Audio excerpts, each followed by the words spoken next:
Andrew Warren, welcome to Sue the Podcast. Terrence, thank you so much for having me, man. I hate to jump in early, but really quick, one thing I was thinking of that I wanted to say is I know we had to, reschedule and it took a little doing to get us together, but I think we actually landed on a really fortuitous time to do this podcast because the first time you and I met was on Jeff's podcast, and I had Yes, just begun with my publisher relaunching the Caine book. So like the very first one was like about to come out. And now we've finished all the relaunches, and the new one is about to come out, which is kind of a spiritual sequel to that first one. So it's almost like we've come full circle and are reconnecting. So I'm really excited to chat. that is awesome. Okay, I have to, just before we start talking White Tiger, which is the latest Thomas Caine thriller is coming out, something I wanted to say is Tokyo Black. So that's the first of the books. What a great name. Like, we'll get into this more, but you have such a fantastic way with titles that Oh, thank you. I people really listening, appreciate that. that's not easy.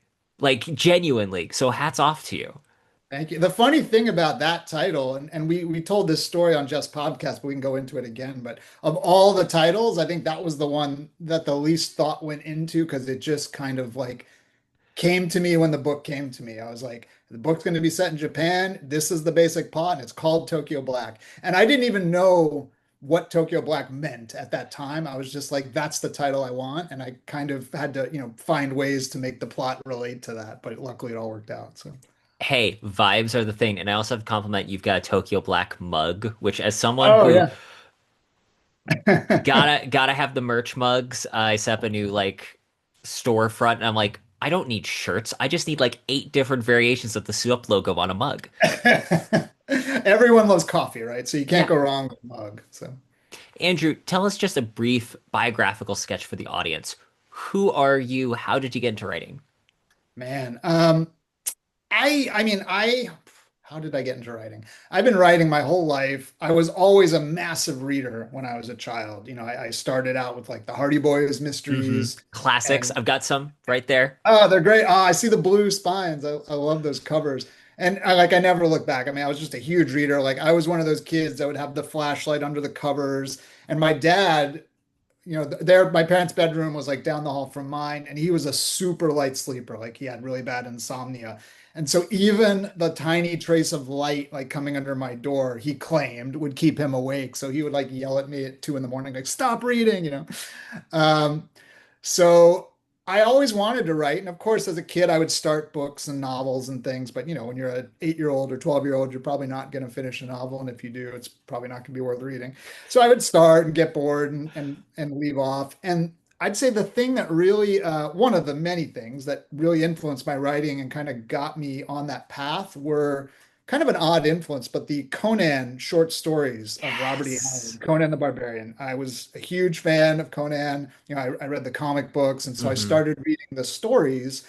And as a kid, I just assumed they were novels, but I was surprised to find out when I started reading that they were actually collections of short stories. hmm And that really kind of set a light bulb off in my head where I was like, oh, like I could write a bunch of short stories and I could kind of conceive of finishing that. And if I make them all about the same character, then it's sort of like creating this larger body of work. So I immediately started writing these short stories about a total Conan ripoff character, very derivative. But those were the first kind of creative works that I finished, and like hmm I think you learn a lot more about writing by finishing than Yes. starting. So by kind of going through that process, I think that is what set me off on that tangent. That is really cool. Conan the Barbarian, Robert E. Howard, just first and foremost, so underrated as like a Oh, writer. amazing writer. And he did all his work like before he was 30. I mean, it's Yeah, crazy. Like I still feel like I struggle to like sometimes come up with a good turn of phrase, and then I read one of his stories. I'm like, that is perfect. It's like amazing. I had picked up on audiobook. They have the complete collection of Conan and like 3 volumes. The audiobook is fantastic. The essays that they included in those collections are also top notch. One of them was like a biography on Howard, and it was just Mhm. fascinating because it feels like this whole other era. But like he was a Oh yeah. contemporary with, I think, Jack London. Like it's Yeah, weird to yeah, right. think Yeah. that this all fits within the same world. He was also good friends with H.P. Lovecraft, and they hmm corresponded, by letter, which is really strange. They seem so different, like in their subject matter and kind of personalities and their diction and writing style. But apparently, they were very good friends. So Hmm. Just crazy stuff like that. And we are pretty good friends. Not great friends yet, but we're getting there. One of the things that we connected on Jeff's podcast was talking James Bond, and I would be remiss if I did not shout out your incredible Goldfinger poster oh, behind thank you. you. Italian Goldfinger. Oh, just it's gorgeous. For those just listening, he has an Italian Goldfinger poster on the wall, and it looks You see, gorgeous. Jeff found I don't want to make this whole podcast about Jeff, but Jeff found a From Russia with Love, the From Russia with Love one. I think we Yes. talked about. He found it at a convention. He sent me a picture. Oh. The Italian posters, they just do such a great job. And I mean, those first four Connery films are so solid. Like you can make the argument that if that was all that Bond was, he'd still be a transcendent character Yeah, he'd still be in iconic. fiction. Yeah. Which was your first Bond film? My very first Bond film was this is a funny story. Well, okay, so I'll tell you first how I was introduced to Bond because Yeah. I mean, I was a little child, I didn't know anything about Bond, and my mom took me to see the movie Grease. And I don't Hmm. know if you remember it well, and that's kind of an older movie for our watchers, but at the end of Grease, there's this car race, and it's these two like 50 style hot rods, and the bad guy's car has this gadget where like blades come out of his tires. And my mom said, "Oh, she's laughing. She's like, oh, it's like James Bond." And I'm like, "Who's James Bond?" And my mom's like, "Who's James Bond?" So like, she told my dad like we haven't shown him a James Bond movie yet. And this was back when like ABC would do those marathons of Bond movies, and just Oh, play them. And so my dad's like, "Oh, there's one on tonight." So it happened to be Goldfinger. And so Goldfinger was the very first Bond movie I ever saw. And I mean, I was just hooked. Like when that Aston Martin comes out with all the gadgets, like I loved it. And then the second Bond movie I ever saw was The Spy Who Loved Me, also with hmm an amazing car, with the submarine car. And so very as a child, it was very much the gadgets and the the spectacle of it that drew me in. But then years later, when I was a teenager, I started reading the original Fleming hmm novels. I appreciated that side of it as well. hmm There's so much that, like, just talking about like crossover with writers. Ian Fleming being like friends with Raymond Chandler is just one of those things that in my head will always be just cool for some reason because Another of my favorite writers, and I think that's why Raymond's book, the Hook in the Eye, is such a great idea because it just fits so perfectly Mhm. in the milieu. It's got elements of Fleming, elements of Chandler, like it's great. Yeah. And uh, we don't want to get too sidetracked on this, but The Hook in the Eye, first of all, amazing. But then also Raymond Benson, just I think he's one of those writers. He has that voice for that era, so pitch perfect. I don't know if you've read his Black Stiletto books, but No, they look amazing. It's on my list for sure, but I want to check them out. But yeah, he definitely captured the time Mhm. without going overboard. Like I mean, Yeah, as much as I love Fleming, I do think Fleming's American characters can be a little much. Like obviously to the ear of a British man in that time, I'm hmm sure they sounded very strange, and he's kind of highlighting that odd, patterns of hmm speech. But like Raymond, because the whole book's set in the US, it's a little bit more natural and flows better, I think. And also to that note, Raymond Benson wrote a great blurb for White Tiger, and I was so grateful. Like he made my that's day. That's so awesome. And it's well deserved. White Tiger was a blast to read. Again, great title. Like I love that this bookend is kind of Tokyo Black and White Tiger. Was that intentional or was it just a happy It accident? was definitely intentional. In fact, the original title for this book was going to be Tokyo White. Oh, But then okay. as I was coming up with ideas for the villain and I came across, the mythological figure of the white tiger, I was like, I got to use that. That's just too perfect of a name.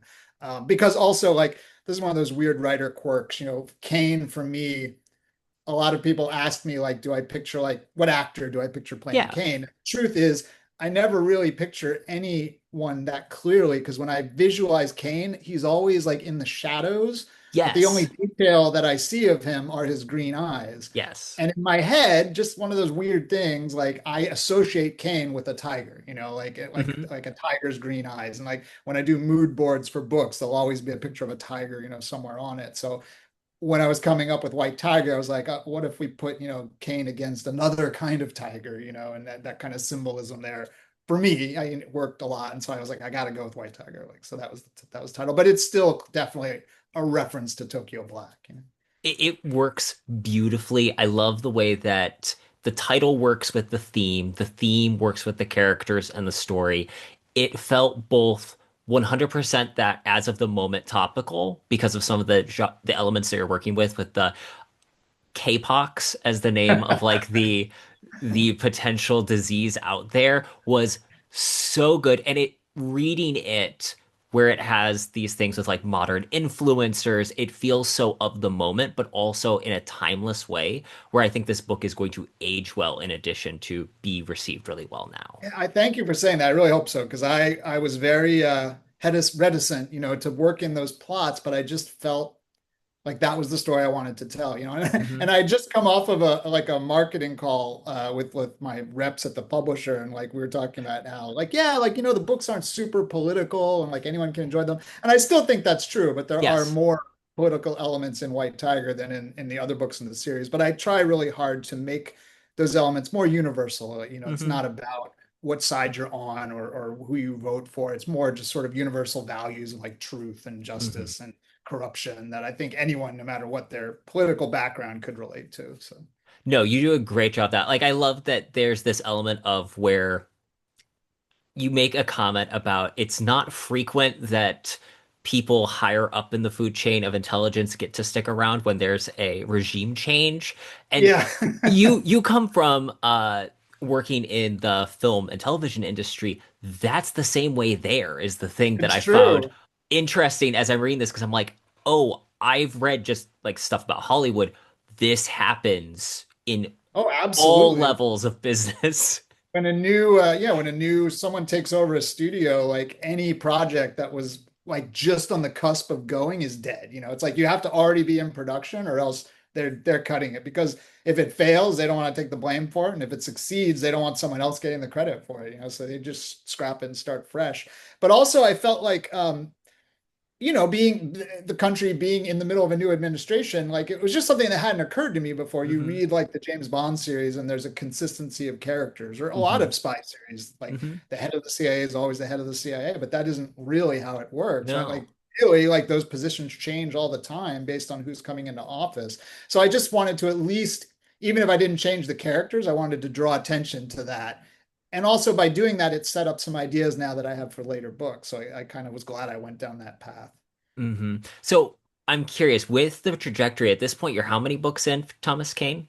So White Tiger is the sixth book, and I am Hmm. about two-thirds done now with the seventh that I'm writing now. Congratulations. Thank you. Thank you. I heard you mention, I think it might have been on Terrence McCauley's podcast, Spies, Lies, and Private Eyes, just how there has been a evolution to Thomas Caine over the books, but it's kind of in the same way that Fleming's Spectre trilogy works, where Hmm. bits are here. Each Uh-huh. one, there is a change, but you really do generally write them standalone. How intentional has the from Tokyo Black? Because like you've had the last year of these being reissued to see like the evolution of your character. How does that feel looking back now? It was fascinating. I mean, both in terms of the evolution of the character and, Tokyo Black was my first novel, so also seeing the evolution of my writing style too. Like Hmm. it's such a compressed time frame, because we did have to go through all the books. We did a fresh edit of all of them, and some of them I had to make some changes for length. They did have a Hmm. maximum word count, so I kind of had to look at them in detail. And so it was fascinating. I mean, I do think Kane's character it was to me, it was a conscious choice. Like I did want him to change, but I also wanted to keep the level of change fairly low. Like I don't want Hmm. someone to read a later book and it's like this is a totally different guy, so it's not that drastic. But I also didn't think that you could go through all the experiences these kinds of Yeah. characters go through and not change or grow in some way. So there is sort of a theme. When we first meet Kane, Hmm. he's been betrayed, very badly, and is kind of living off the grid, doesn't trust anyone, full of guilt and self-loathing. And gradually, I think those feelings dissipate a little bit. He kind of comes Hmm. more back into the fold. He has to kind of learn to trust the people he's working with again. And in fact, in a couple of the books, the fact that he doesn't trust the people that he's working with actually causes some problems. So I wanted to show how these characteristics, like being a lone wolf, is cool and all, but sometimes it could actually cause a problem, make the situation Hmm. worse. And he sort of almost like kind of comes in from the cold by the point of White Tiger, where he's more working closely with the agency again. But that may change as the books go on. So I don't want to give away too much, but it's always in flux. You got to keep it interesting. Well, I think that it's true to life. Life is very rarely like traditional like literary fiction. You have character at stage A, by end of book, they're in stage B. That's a character arc. Well, the fact is, most of the time for the daily person, those are very subtle changes. There Yeah. aren't usually radical ones. And when you have a character who, I love that you describe Thomas Caine the same way that, like, for one, I saw him that way in the book. Like, he seems like this shadowy, and I love that the eye thing. When I think of Bond, I kind of think the same way, where I don't actually, when I read the books, I don't see any of the actors. I just Right. Same here. Same here. see this like I see the steel gray eyes, maybe the scar, and occasionally he like Scar, moves the the cowlick. comma, the hair. Yeah, right. But Yeah. that's it. And that's part of what makes the same way Bond doesn't change radically, but over the series he has bits. And then the last two there's Yeah. that And sharp it digression. always kind of bothers me when some critics will say that the Bond character is static and doesn't change. And I'm like, that's not true. Like he's definitely a different person in The Man with the Golden Gun than he is in Casino Royale, you know? But like you said, those changes he's still recognizable. You Hmm. have that continuity of character. Like if you love Bond when you start reading, you're still going to love him by the end, but he has undergone some changes. And Hmm. that was kind of what I was going for too, where it's still recognizably the same person. But of course, like all of us, as your environment and experiences change, your Hmm. your personality is going to adapt a little bit. So It makes characters feel more real because we in turn also experience those micro changes of life. Where I was thinking about, really, this was my touchstone of thought on this. Like okay. 2 or 3 years ago, I lived in an apartment. Now I live in Mhm. my condo. I think of living in the apartment. I'm like that. Wow, that's like a lifetime ago. There's just so many Sure. things there. I just celebrated my first wedding anniversary, so in theory, that should have been the touchstone moment. But no, I was thinking about the last place I Don't lived. let your wife watch this podcast. She doesn't. We're fine. The So another thing that I wanted to give you huge kudos on is the White Tiger as the villain of the story. He's so Oh, well thank you. written.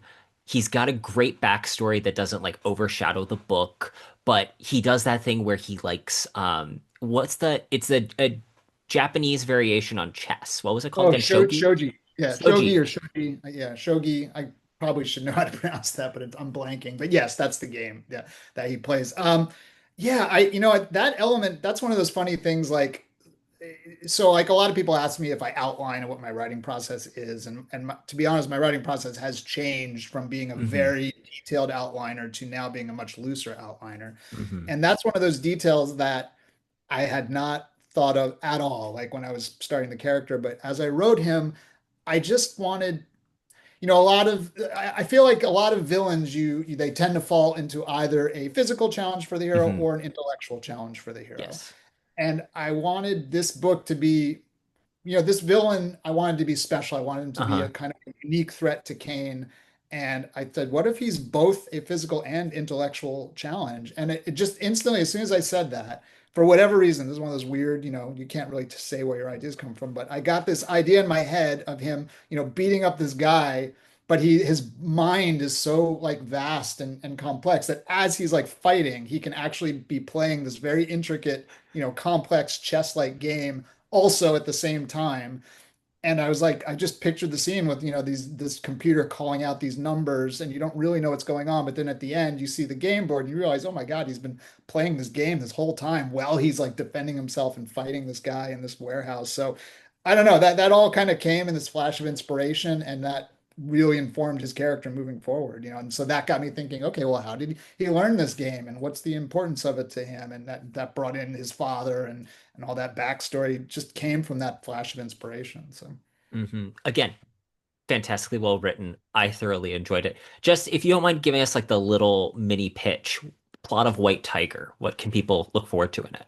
sure. So White Tiger deals with Thomas Caine, who's a CIA officer, and he's on a mission in Korea, which actually goes kind of badly. It doesn't really work out. But before he's able Can to I leave, quickly oh, just sure. I love that you start that way because when you have a character like it's we had Matt Bird on the show. He wrote The Mhm. Secrets of Character and Secrets of Story. Starting out with the character messing up or having an embarrassment is one of the best ways of like getting people on your side for a character. And when it's a spy-like character, someone who's capable, someone who's composed, someone who doesn't lose, it's kind of hard to do that. And I think you threaded the needle beautifully, and it demonstrates he's very capable and things still can go wrong in his world. So Oh, then thank you. throughout the rest of Yeah. the story, we know he's not just inhuman and an unstoppable badass, even though he is.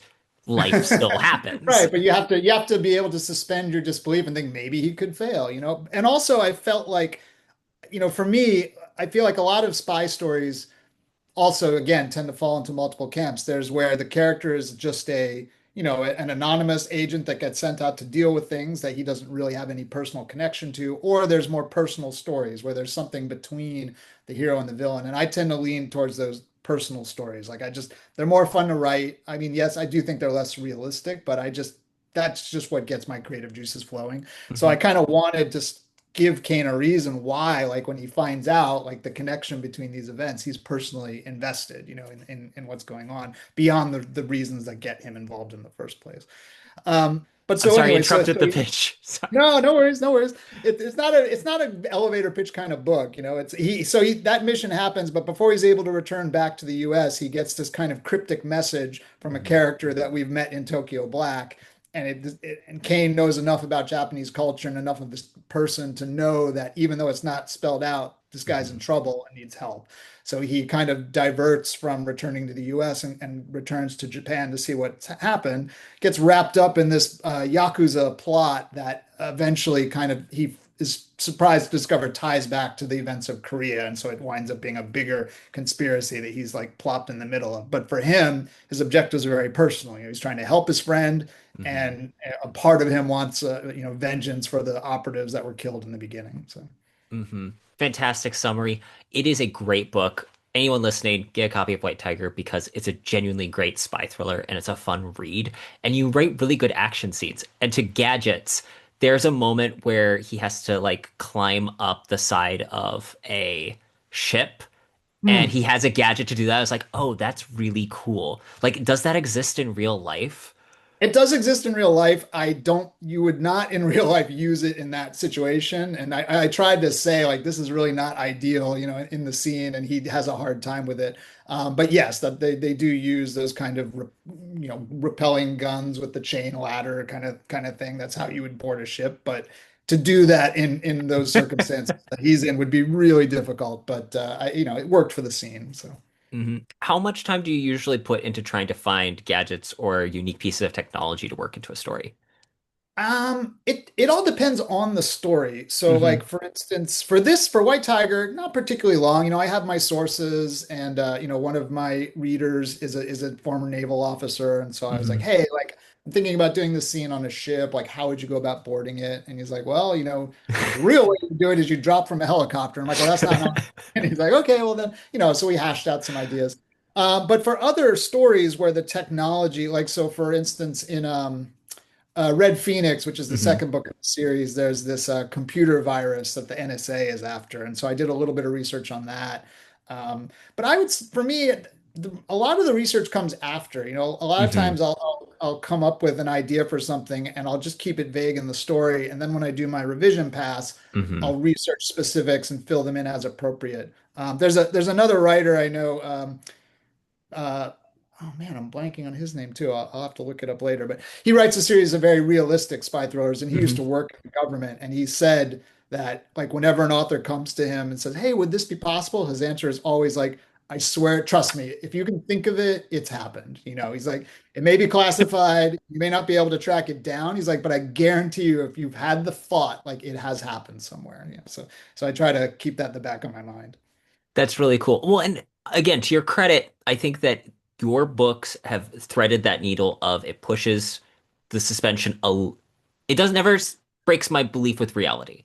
It is a good action thriller. And you had made a comment in a past interview about you wanted to basically, okay, Fleming wrote this very specific type of character. How can you do that from more of an American sensibility? And I think that you'd ace that perfectly. Oh, thanks, What man. Because my biggest fear was I never wanted you to read the books and feel like feels like a James Bond ripoff. It I doesn't. I wanted the reader to feel like this feels Fleming-esque, Hmm. but the character is not Bond. It's its Hmm. own thing.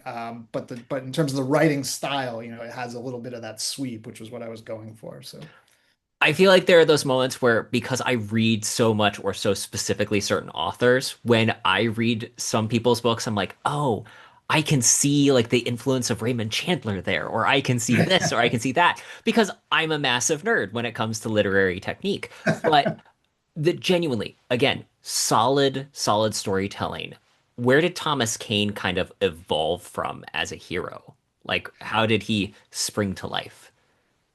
well, you know, it's again, so the very first book, it all came from like I was I gotta try to figure out a way to abbreviate it. But so basically I was working a job I didn't like. I was kind of in a funk, and this is all relative. I'm a very Mhm, happy, well-adjusted guy, but I was in a relative low point. Like I'd gone through a divorce, I didn't like my job, and I had been to Japan in the past and really mhm, enjoyed it, and I really wanted to go back. And circumstances at the time, I just was not able to. I couldn't, it wasn't going to work out. And so I woke up in the middle of the night one night and with this flash of inspiration that, hey, like I can write a book set in Japan mhm. and by doing that, I can kind of mentally project myself there as like a mental vacation. And the moment I had that thought, just all these details started trickling into my head, one of which was the title, like I said, and another was this character of Thomas Caine. And, because I wasn't like super happy at that point, I think I transferred a lot of those emotions to that character and amplified Hmm. them. And like you're saying, like, so like when I would look at James Bond and I'd read some essays about how Fleming had created this prototypical post-World War II British hero, and I just felt like, okay, maybe I can do something similar with a, mid 2000s American hero. And like, we've we've lost confidence in our government. Hmm. We've seen we've been attacked. We've had terrorist attacks on US soil. Like we're in some ways we're a very divided country. We're a country with a rebellious background rather than, Hmm. a monarch, kind of king background. And I think I just tried to take all those qualities of what I saw as American mixed with my own, personal emotions and kind of invest them in this character. And Kane was the result, someone who is, a competent operative character, but he's not particularly suave. He's not someone who's going to make a wisecrack. He's got more of a sort of grim sense of humor if he has one at all. There's a Um, moment in White Tiger when a character's like, well, what about me? And he's like, that's your problem.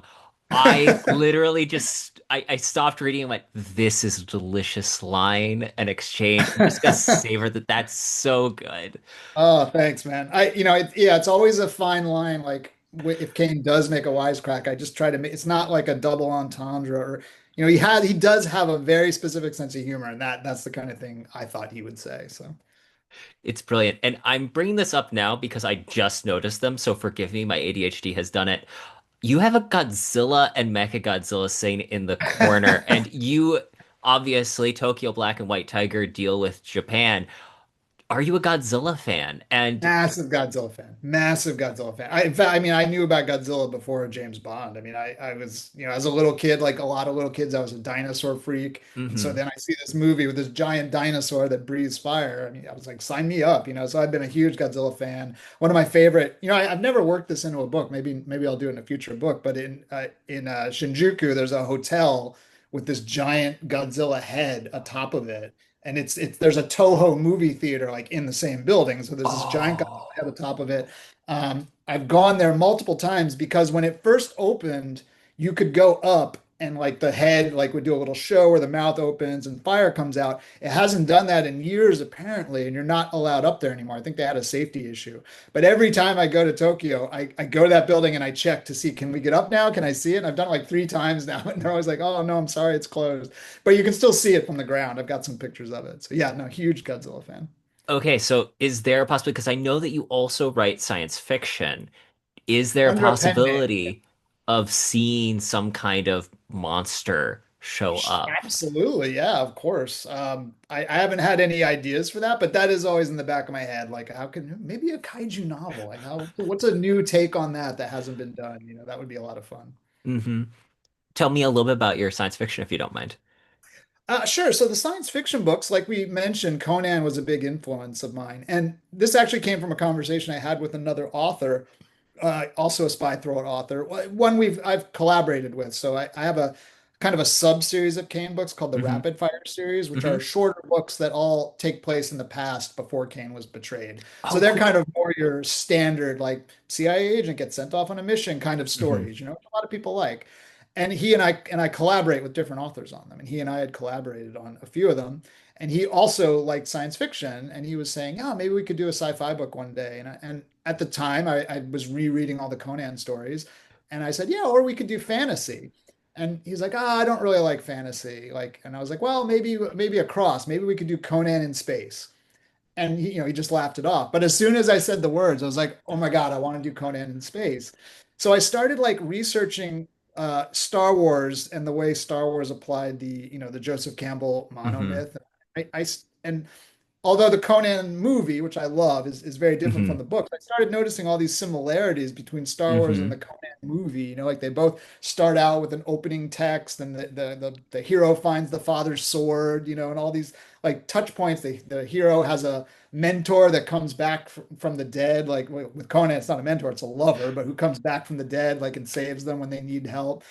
And I was like, this could really work. So the first sci-fi book I wrote was called Talon the Slayer, and it's a four-book series that is basically taking sword and sorcery, specifically sword and sorcery tropes, and applying them Hmm. to a space opera setting. Oh, that's so So the cool. hero is this kind of barbarian character who's a gladiator slave who breaks free and is thrust into this intergalactic war, and the weapon that the enemy is using is essentially like a weaponized space Cthulhu god, that like destroys reality and like can consume planets, and they have to like stop this thing. So those books are just pure fun for me. Like there's a little bit of theme going on, but mostly it's just a place where I can get all my wild, crazy ideas, out there. Do you try to have like one Kane thriller and something sci-fi fantasy running at the same time to like have if your brain needs to adjust? Or is it, hey, I need to switch into this mode and stay in this mode while I'm working on this? Not necessarily. Those I'd say the sci-fi books were all written in a very brief period. Like I wrote them very quickly. The first three all came out within, I think, a 2-year period. Mhm. Um, and for whatever reason, look, I love them, but I will be the first to admit they don't sell as well as the thrillers. The thrillers is my bread and butter, so that's where I tend to focus my energies. But absolutely, I'm sure, like 3 or 4 Kane books down the road, I'll probably want a palate cleanser, and I could easily see myself turning back to one of those for fun. But I'm right now I'm pretty focused on Kane, and Hmm. also I have ideas for other crime thrillers, mystery thrillers, other Hmm. types of characters in that kind of arena. So that's what I'm Hmm. focused on. At this point, do you think you're gonna spin off from Kane specifically or clean slate something new? I've got ideas for both. I think it depends. I'm contracted with my publisher for 2 or 3 more Kane books, so I'll probably finish those before I turn to Hmm. anything new. But I do have a few ideas for series that could both connect to Kane, but also that are just totally separate. So I think it would just depend what idea really sparked with me at that time. Hmm. So visiting Tokyo again, did you go back for research going to Japan? Were there any special highlights when you did that trip? Well, so the last trip I took to Japan actually was for White Tiger was focused on the north. So I Hmm. had been to Hokkaido. So like when I envisioned the book, I'd already been to Hokkaido. I'd been to all the places in the story, but it had been about maybe a year. And Hmm. my wife and I love Japan. Obviously, we go often. And so I was like, hey, would you be cool with doing Hokkaido again, as well as some other new places she wanted to go? And she's like, sure. So it was probably the first time I ever took a trip where it was specifically for research. So I was like, I already knew the places. So like for instance, when I went the car chase, I was using my iPhone to measure the corridors. And I'm like, okay, what could fit down here? How could you get down here? Because I was blown away by the Sapporo Underground. The first time we went there, for most of the trip, we didn't even know it existed. Like and we were always walking around and we're like, man, like people walk around in the cold. Like, how do they get to work? And then like towards the end of the trip, we found this huge underground, like where it's like a whole city underneath the city. We're like, oh, this is how they do it. Obviously, we're the idiots walking around in the snow and ice. Everyone comes down here. And there's, malls and restaurants, and it connects to all the subway stations. It's a huge, I've never seen an Wow. underground complex like it. So like checking that out, and going to Ramen Alley and like what could we do here. And so it was a very research focused trip, and that definitely helped. Almost every location in White Tiger is a place that I have been, even right down to when he's, escaping from that club, he run into this cocktail bar, and that bar is a very specific bar that we stumbled into. We weren't being chased by gangsters, but we were just walking around this abandoned building, and we see this door. We're like, wonder what's in there. And we walk in, and it's this really chic, small, jazzy cocktail bar. So I was like, I can Oh, use this in a location. So that's awesome. Are there any specific places that you would like to visit still for future projects? Like, absolutely. are you going to pick the place, then write the story, or do you already have a spot in mind in the story and then you're going to go to the place? Well, so for the book I'm writing now, it's the very first book that is entirely set domestically. It's all set in Oh, the US. wow.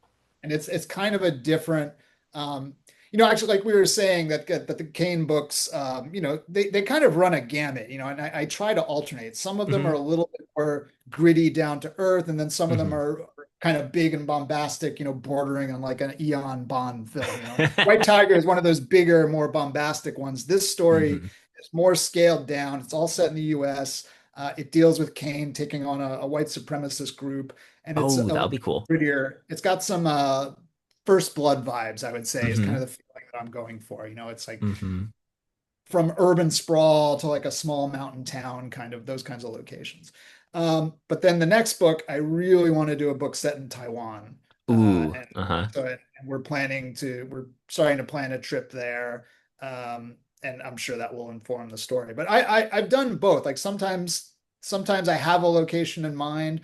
Other times I go to a place that inspires a story. The third book, third or fourth, we've changed the order somewhat, but the Code Hmm. Green, which is all set in Vietnam, was absolutely like, it's obviously Caine operates in Asia, and it's not unthinkable that I would have set a book there eventually, but that book was inspired by, we went there on a trip, and I was just like, oh my God, this location is incredible. And we were walking around this lake in the center of Hanoi, and on the weekends, there's streets that go around the lake, but on the weekends they close those streets down and they become walking streets, and they have a big market, and they do it every weekend.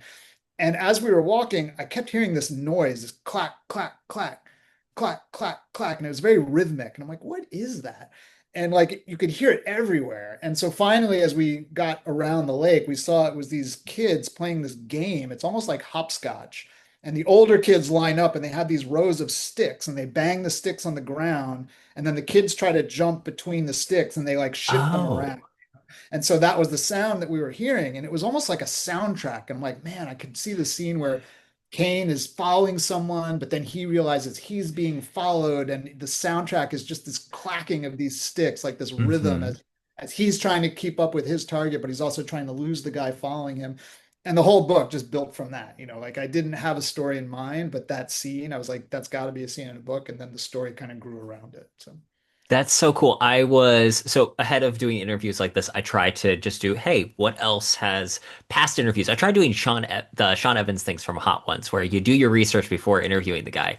And I okay. saw an interview you did with Film Courage, which I thought was fun because I've a buddy of mine has sent me stuff from Film Courage before. So I was just like scrolling. I'm like, hey, wait, I recognize this YouTube channel. That's really neat. I know this guy. And you make a comment on that one talking about writing action scenes that you try to infuse as many senses as you can Hmm. into that moment. Like the example you just gave is sound along with Right. the action scene. I was thinking about that with some of the action scenes you wrote in White Tiger, just the way that you make me feel the cold in some of Oh those yeah. moments. I'm like, it's such a great way of grounding us into the character and what Thomas Caine is doing in that moment. Oh, thank you. Yeah, I really feel like that's, to me, that's one of the keys of a great action scene, or really a great any scene, is to, so often, and I do this too. A lot of times I'll reread something I wrote and be like, oh, all I did was describe what it looks like. I need to find something else. Because I think once you add just one or two of those other senses, I think that's the spice that, brings it alive. Hmm. one of the questions I love to ask writers is what is your writing routine, if you have one, and if so, what does it look like? I know we've touched a little bit on your process, but if you don't mind digging a little into that. Yeah, sure. No, I mean, I write very regularly. To me, the way that I finished Tokyo Black, like I think your first novel is always the one that's kind of an outlier, right? Because you do it Yeah. in these fits and spurts, and it takes everyone years.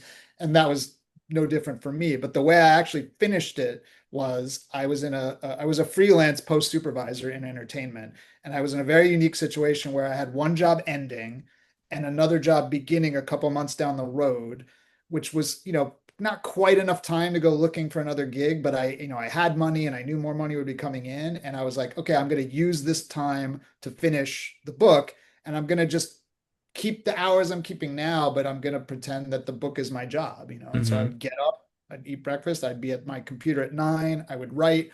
I didn't write all day. I wrote till about Yeah. lunch. Then I'd be pretty burned out.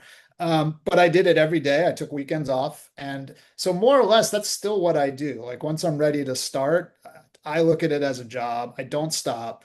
If there's a scene that's not work, this is rare, but if a scene isn't working or I get stuck, I'll just move on to a later scene. Hmm. Or I'll just write something and I'll be like, you know what? I'll go back and fix it later. It's fine. But I write every day. I take weekends off, usually starting around 9. Now I've gotten a little bit lazier, so now sometimes not till 10, somewhere in there, 9 to 10. But I typically write till, a little after lunch. I try to get somewhere between 1,000 to 2,000 words a day is like the word count I shoot for, which, with those Hmm. kinds of hours isn't that difficult. Yeah. And that's really it. I mean, I think it's just it's like climbing a mountain, right? Until you've done it, like it might seem insurmountable, but then once you've done it, you're like, Hmm. oh, okay. Then the challenge is no longer, I got to climb this mountain. It's like, how can I climb this mountain well? Or how can I climb this mountain better than I did last time? Then those kinds of problems start coming on. But once you do it once, I think you can kind of see like, okay, if I just do this much every day, I'll get there, it'll happen. Hmm. Hey, it's always consistency. However Yeah. the process is, it is consistency. Oddly enough, if you don't write, the words don't appear. Exactly, right? You can't fix what's not there. So I love it. Andrew, this has been a great conversation. Where can people go to learn more about you and your work?